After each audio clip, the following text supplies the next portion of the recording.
Hi,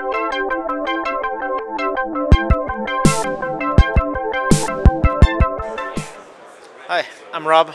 I'm Matt, and we're from Somasim, and we made Project Highrise, and I was going to talk about it. Yes, welcome. So, this is our game, Project Highrise. This is a console build which is going to be coming out this fall. Project Highrise was released on PC in the fall of 2016. We've had a variety of different things that we've added to the game over the last year and a half. We've released several expansion packs themed around different cities around the world. And this console build is going to have all of it. It's going to be the Architect's Edition, the complete package that has all the DLCs and all of the content. So what we're going to show you is basically how a new game starts, and then in the second part of this demo we're going to go over into a saved game where we'll show you what the game looks like maybe 2 or 3 hours into the game. So we have two modes in the game. One is a campaign mode where you see a variety of scenarios that you can go through. This is a skyscraper simulator game, so your job is to architect and build and develop high-rise buildings. You have to worry about the financials and you have to worry about the economics of it. Like in a tycoon game, you start out with a specific kind of a setup and you have some goals to meet, and it's your job to keep it all. You have to be cash flow positive, you have to make sure that everybody's happy, and so on. So, for example, here are some interesting scenarios you might run into. Here's an example of a residential scenario where you have to worry about growing an apartment building. In the scenario right above that, this is a sort of a freeform scenario where you start out with a building that was abandoned by the previous developer. There's just an elevator shaft, and you have to turn this into an actual profitable 40-story tall a skyscraper. And you have a variety of these challenges: office building, apartment building, maybe hotel buildings, shopping malls, that kind of stuff. But what we're going to show you is a sandbox game. In a sandbox game, you can do basically whatever you want, and there are goals you can try to meet, or you can sort of play in any direction you want. So we're going to start easy difficulty level, standard lot size. Yeah, let's use Las Vegas backdrop. Why not? Yeah.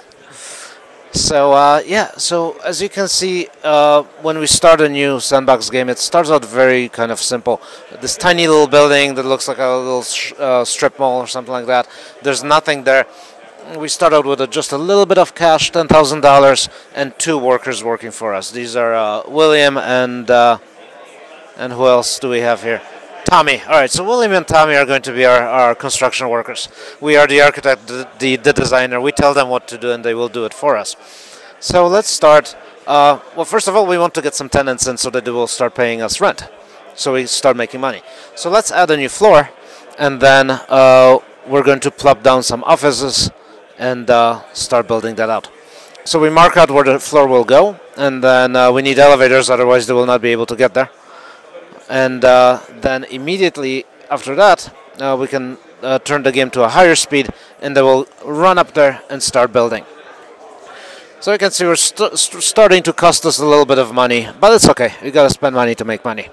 So in addition to space, every tenant is going to need electricity. There are other utilities we will have to worry about later: phone, cable TV, water, and so on. But at the very least, everybody needs electricity. So we already have an electrical transformer in the basement. We'll come back to that later. Let's put down electrical connections on the floor and drag down the electrical lines all the way across the floor so that everybody there will have a connection. And now we're ready to plop down some offices and rent them out to tenants. So we're gonna, here in the bottom we can see a variety of different things that can go into a building like ours. There's offices, apartments, restaurants, stores. There's a variety of hotel elements and consultants and artworks and a variety of other things. For now, let's just worry about offices. And again, we could have different styles, sizes of offices, but we are not prestigious enough. We can see in the corner over here, it says there's a prestige requirements to build medium or large size offices. We're not fancy enough. Our building's not fancy enough to build a headquarters yet. We're gonna build this little thing first. So Oh, and right, this is the daily budget summary that shows that we're losing money, which is thanks for the reminder. We'll come back to that later. So let's plop down 3 offices and see who's interested in leasing space in our tiny little building. So there's 5 insurance companies that are looking for space, 4 accounting companies.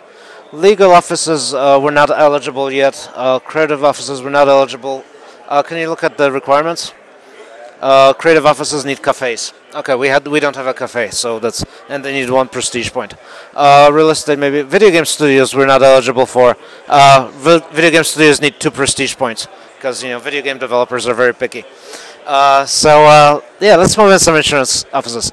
And again, we can see more details. They're gonna pay us $100 per day in rent, which is excellent.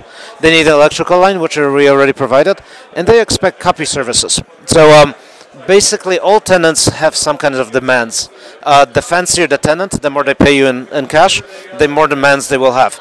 Offices will naturally need maybe copy services or something else, and then really fancy offices might need all sorts of things, restaurants and bottled water deliveries, this, that, something else. So let's move in these guys because they're not very demanding and they will pay us a good chunk of money. So yeah, let's pick. They'll pay about the same. So let's move a bunch of them in, and one more, and we're gonna have an insurance floor right there. And if we click on one of these guys, we can get more information about them. They will say how much. So we already know they're gonna pay $100 a day, but oh yeah, we could adjust the rent. We could raise it up. That'll make them unhappy, and they will probably move out unless we somehow balance it with something else. But the interesting thing here is that it says there's 1 employee who works from 8 a.m. till 4:30 p.m. So it would benefit us to place down a lunch place as well, so that they can go and buy lunch during the day. And this would also be another avenue for us to make a little bit of money. So let's place down 1 lunch spot. And that's food spots, and yeah, like that's sort of a size of a small, a small restaurant, nothing big. And let's see what our choices are. I think all of these are lunch places, right? These are okay. Good. Chicago Hoagie Shop, of course. You gotta. All right. So we've got a nice lunch place coming. And we have offices filling in, and we can see it's 3:30 p.m. People have just showed up for work. It's not going to be a full work day for them, but it's okay. So they're just hanging out. They're pretty happy. Everybody seems, moderately happy in our building, which is excellent. If our tenants get unhappy, then they will move out, and we want to avoid that. And if you select one of these guys, we can see, yeah, he's happy. This guy says another day, another dollar. All right, Steve is maybe not that happy, but it's fine. So let's fast forward. Make sure that we get the It's 5 p.m. They already left. We have an empty restaurant because nobody showed up yet. Let's build one more thing. We can probably do it on fast forward so that we get to the next day. Let's build the services that they needed. They said they requested copy services, and it's a kind of an amenity. Different kinds of offices, residences, and so on will need different ones, and we can kind of see a huge list of things to choose from. But, it's not directly beneficial for us to have them, but our tenants need them. So we have to balance how many of them do we have, because we're losing money on them and we're making money from our tenants who need them. So let's stick the copy services in the basement. And once again, our construction worker will build it out. And then as the new day starts, people will come into work, and the copy services workers will come in, and then they will go from office to office and pick up stuff for copy and deliver it. This is once again our daily budget summary. Once again reminding us that we're still losing money. Thank you. That's not awesome. But actually it's not too bad. We can see in the corner that we're only losing $25 per day. All the other money that we've expended was one-time costs. Also here we can see some other stats that are relevant. We have 0 prestige right now because we're a tiny little building. We're not very prestigious. We're going to see in a moment in a save file what it looks like to have a much larger building. Buzz and influence are two kinds of currencies that are also important. Influence is what drives the tech tree, which lets us implement permanent additions to the building, such as public transit, or we can do operations optimization. We can go into politics and try to change the limitations on the building. We can go into aesthetics and build art works and so on to make our tenants happy and so on.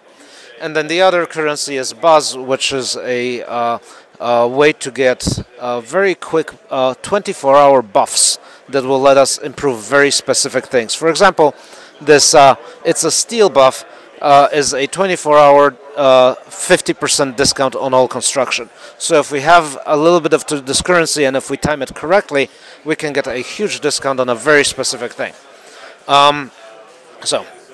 We don't have any of these currencies right now, so we're not going to worry about them. But yeah, so it's right now it's starting to be the morning of a work day. It's 7:30 a.m. We're going to see people come into work in a moment. There they come. And yeah, at noon they're going to go to our Chicago hoagie shop and they're going to start buying lunch. And the hoagie shop we can click on and see how they're doing. They're happy. I mean, they haven't had any customers yet.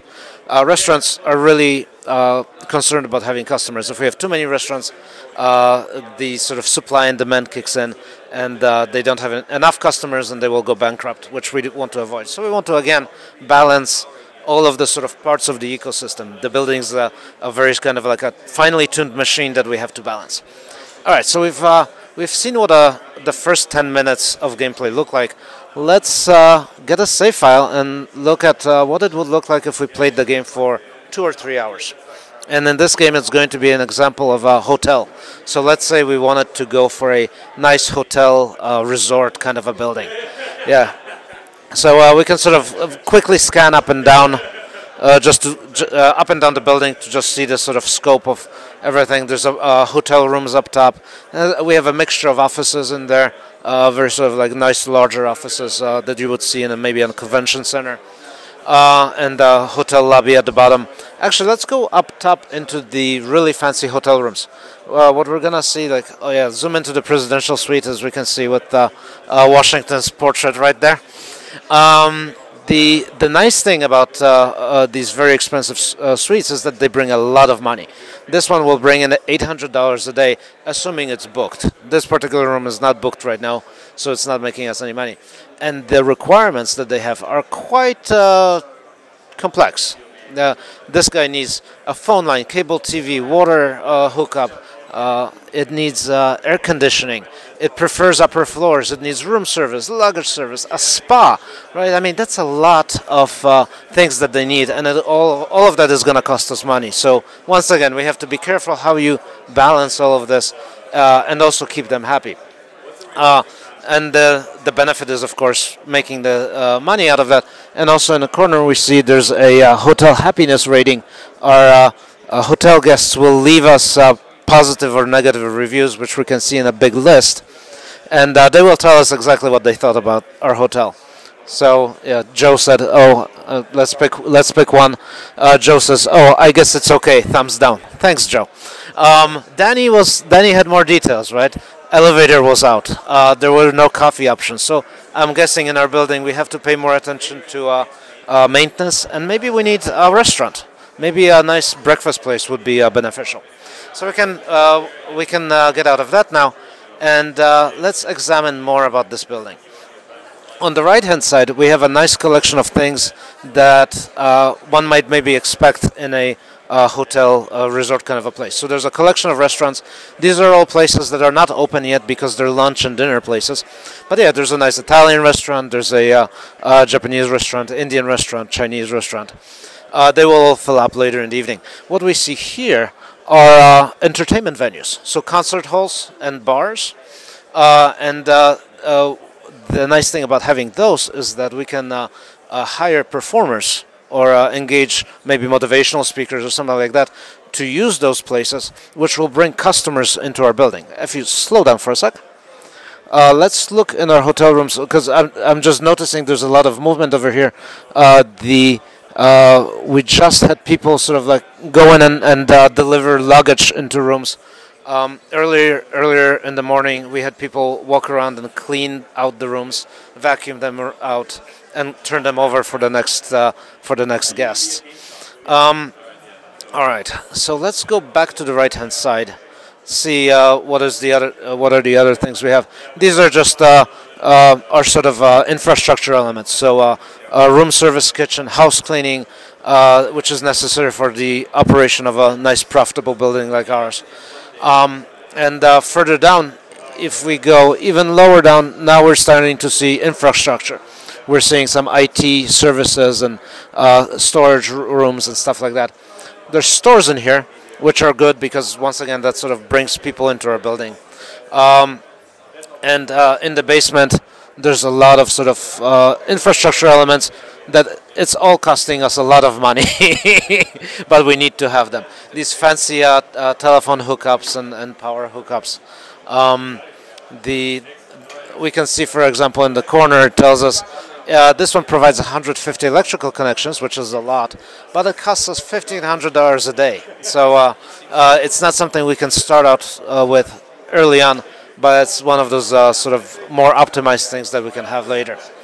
And I think the last thing we can do is we talked about performers and having people in our building, and we can see this conference room is already booked for an event, which is very nice. We can click on it and get more details.